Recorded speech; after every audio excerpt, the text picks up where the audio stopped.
नमस्कार, आप देख रहे हैं HTN 24। राम राम जी सबको। राम राम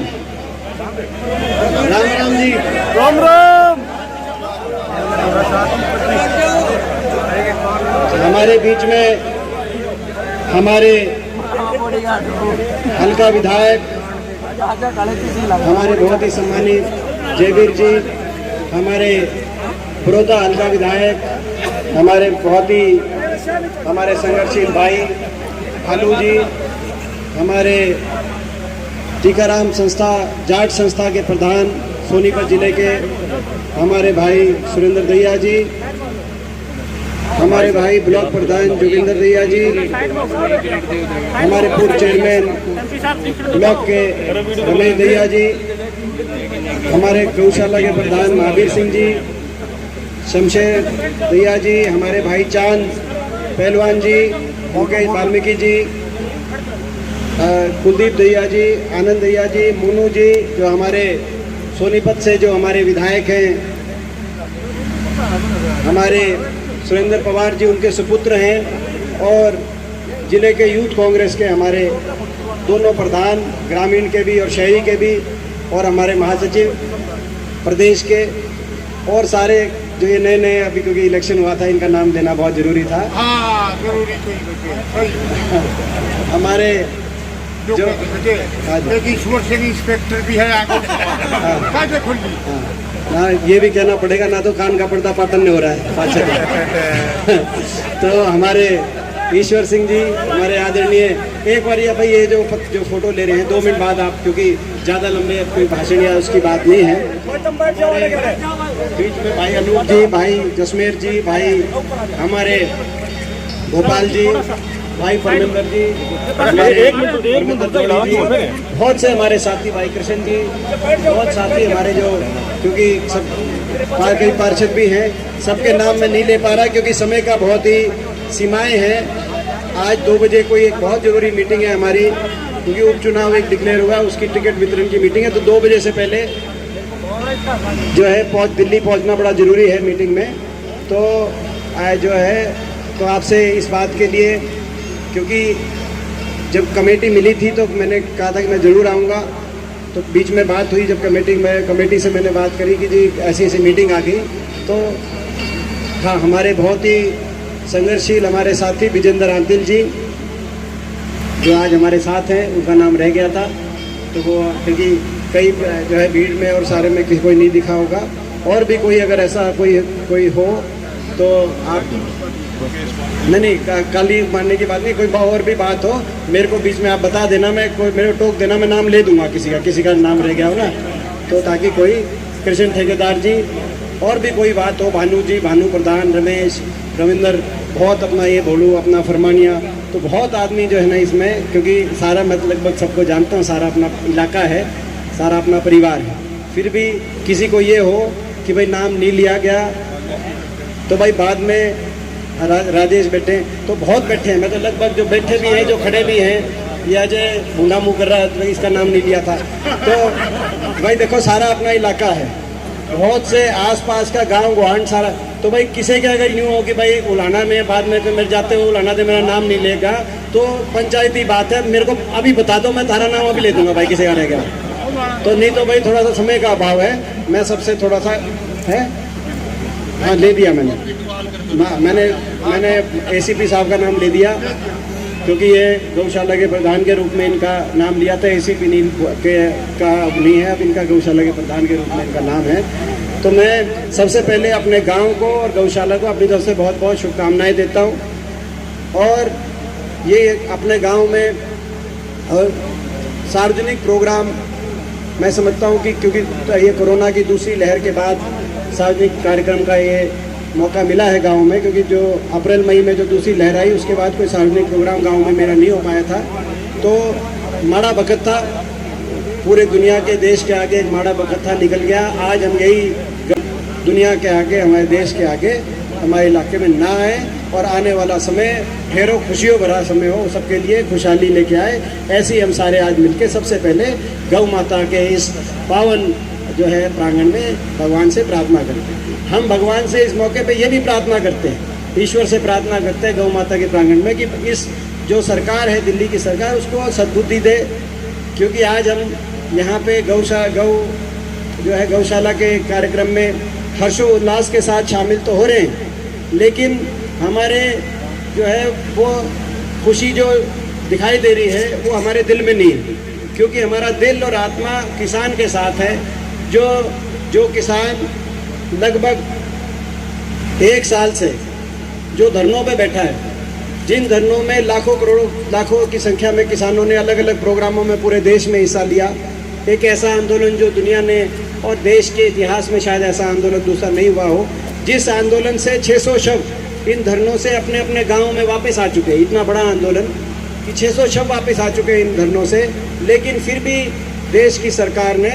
जो है किसान की सुध ना ली हो, अपने घमंड में सरकार जो है यूं की टस की मस ना हुई हो, और घमंड में किसानों की मांग केवल मानने से मना नहीं किया, किसान को इंसान मानने से भी इन्होंने मना किया कि आज तक किसी एक सांसद, एक विधायक, एक मंत्री के जो है मुंह से ये शब्द नहीं निकले कि भाई हम मांग तो नहीं मानते, लेकिन ये 600 लोगों के धरनों पे जो है अपनी जान चली गई। हमें दुख है इस बात का, हम इसके प्रति सहानुभूति व्यक्त करते हैं। ये भी इस देश के नागरिक को, खैर मैं उस बारे में ज़्यादा लंबी बात नहीं करूँगा कि मुझसे ज़्यादा उस दर्द को आप महसूस करते हैं, लेकिन आज इस प्रांगण से हम भगवान से प्रार्थना करते हैं, भगवान सरकार को सद्बुद्धि दे और किसान की सुने। ये जो है किसान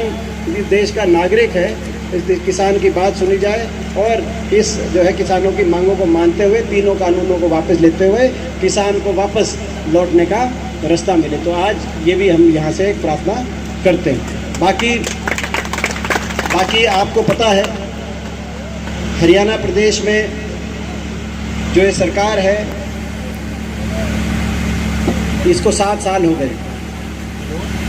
और केंद्र सरकार को 7.5 पौने 8 साल हो गए। आपने इनका कार्यकाल देखा है, कार्यशैली देखी है। आज प्रदेश, हरियाणा प्रदेश, जो प्रदेश एक समय में 2014 से पहले देश में सबसे आगे के प्रदेशों में गिनती होती थी विकास दर में, प्रति व्यक्ति आय में, निवेश में, आज 8.5 साल के बाद 7.5-8 साल के बाद इनकी सरकार कार्यशैली के बाद वही प्रदेश, हरियाणा प्रदेश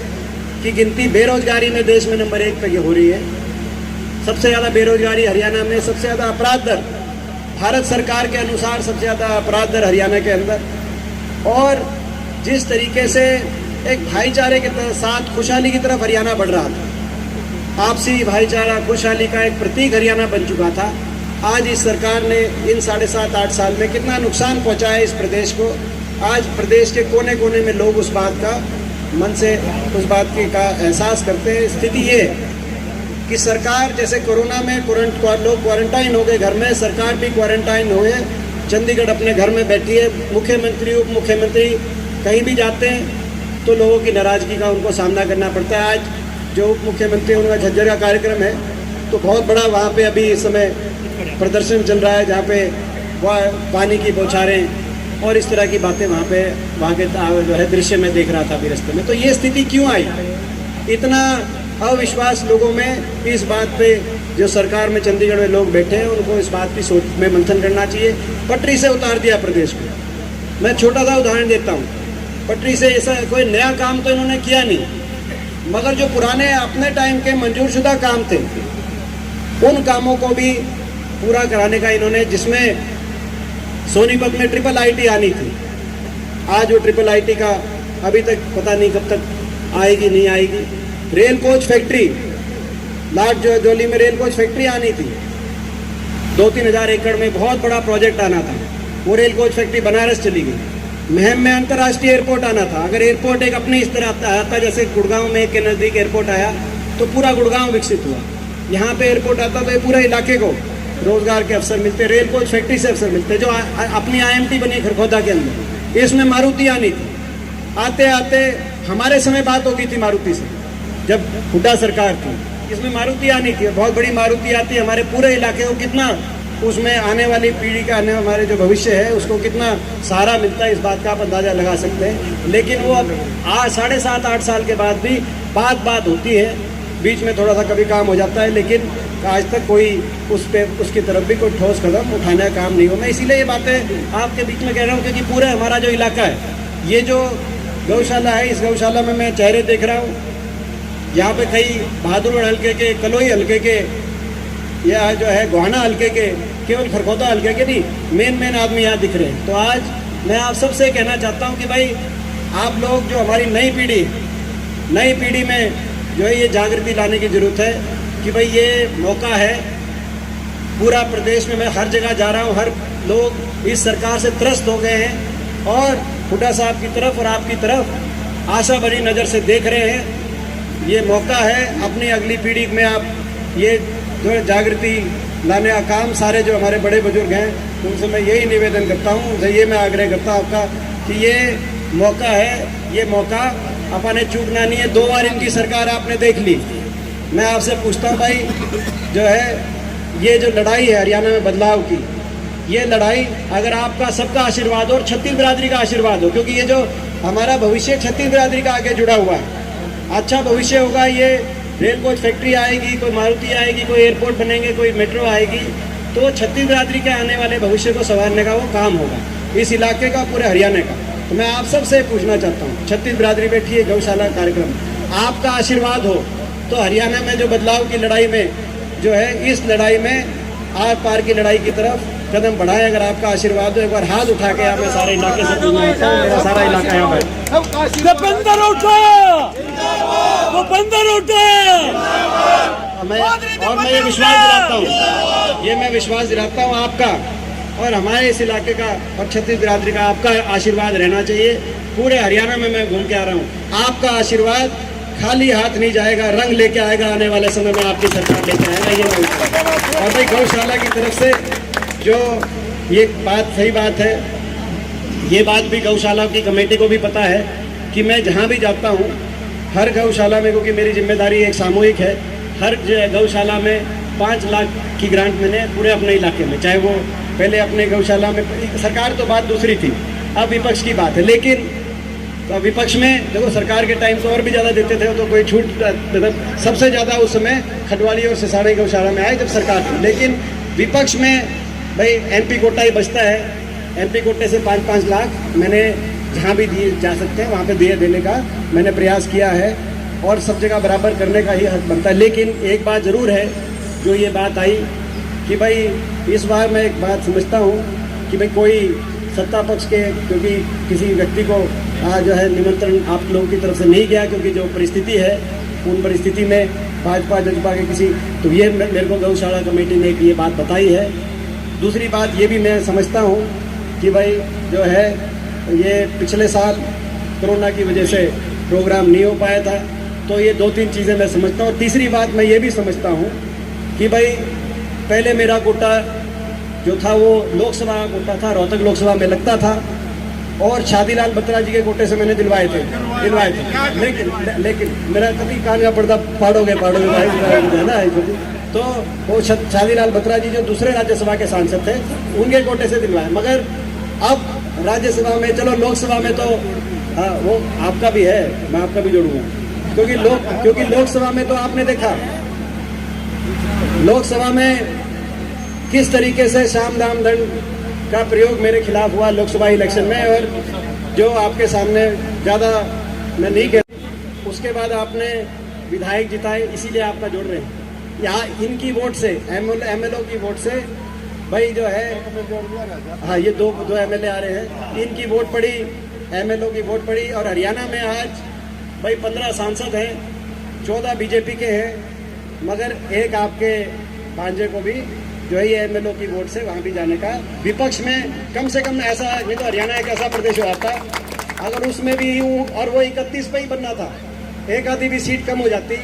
तो हरियाणा एक ऐसा स्टेट था कि 15 के 15 बीजेपी के ही पाते, आज 14 बीजेपी के हैं सांसद, जबकि हकीकत क्या है वो आपको पता है। तो राज्यसभा के कोटा मिलने के बाद मैं पूरी स्टेट में दे सकता हूँ पहली बार भाई, क्योंकि मैं ये भूमिका इसलिए बना रहा हूँ क्योंकि ये भालू लिखा हुआ है, ये जितने मैं दूंगा कहूँगा, ये कहेगा जी मुरलाना में भी उतने दो, या बाकी गौशाला, देखो हर जगह 5-5 दिए मैंने भालू। लेकिन मेरा एक ये मेरी मजबूरी आप समझे भालू कि भाई मेरा कोटा पहली बार प्रदेश का हुआ है, और कोटा राज्यसभा में जाने के बाद मैं भाई अपने मामा गांव में पहली बार आया हूँ, मैं 11 लाख की ग्रांट यहाँ पे देने आता हूँ। उठागी, बंदर उठागी। कि भाई आप ये मान लेना, पिछले साल भी आना था मुझे, कोरोना था, तो आप इसमें कोई तो मेरे लिए, क्योंकि सारी गौशाला बराबर है भाई, मगर जो है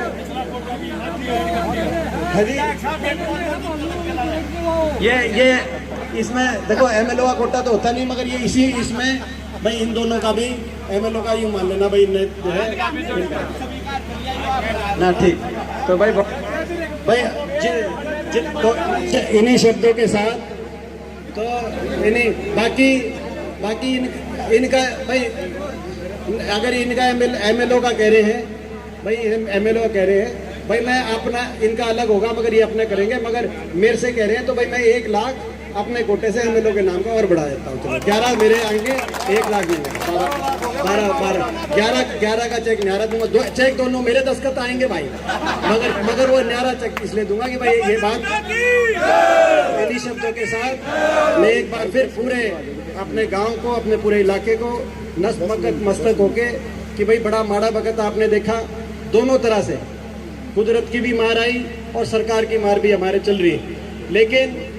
हम सारे मिलके प्रयास करेंगे। समय भी बदलेगा, बदल रहा है, लोगों का मन भी बदल रहे हैं, आने वाला समय आपका होगा। आप सबका बहुत बहुत धन्यवाद। जय हिंद, जय राम जी की और जय ससाना गांव की। CBH आपके लिए लाया है सोया चंक्स। प्रोटीन से भरपूर सोया चंक्स 99% फैट फ्री है और 100% वेजिटेरियन। CBH का सोया चंक जो सब्जियों, पुलाव, फ्राइड राइस का स्वाद बढ़ाता है, यह आपकी सेहत के लिए भी पूरी तरह से पौष्टिक है। CBH का सोया चंक्स, स्वाद अनोखा, बात अनोखी।